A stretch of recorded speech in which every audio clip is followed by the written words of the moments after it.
I'm gonna be so honest with y'all. 2.5 years ago, I didn't think I was going to survive. And then just last weekend, I packed my bags to attend my master's convocation ceremony. I started my master's degree in April of 2023. It was exactly 1 month after I almost unalived myself. At that time, I was exhausted, depressed, terrified in a bad way with PTSD and perimenopause and ADHD, and mental health was in shatters. I just didn't want to be here anymore. And after 16 months of suicidal ideations, I decided to end it all. But something happened and I decided to stay. And when I decided to stay, I decided if I'm going to live, I'm going to really live.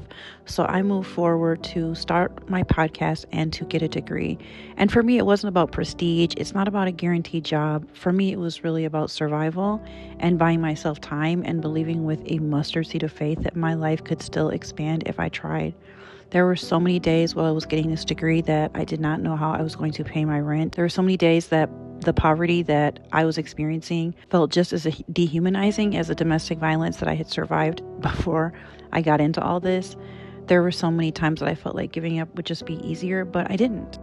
And I just kept going with my podcast, creating, asking for help, going to therapy, addressing my mental health, getting diagnosed with ADHD, starting ADHD med. I just didn't want to quit on any part of my life, my kids, my body, my dreams, myself, nothing.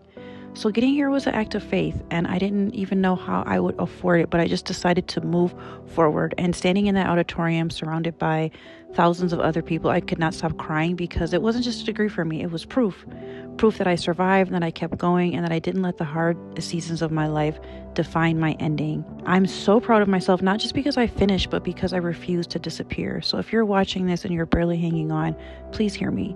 Don't give up, not today on yourself, not on the life you haven't lived yet. You are allowed to survive and hope, and you're allowed to rest and keep going because I'm living proof that staying can change everything.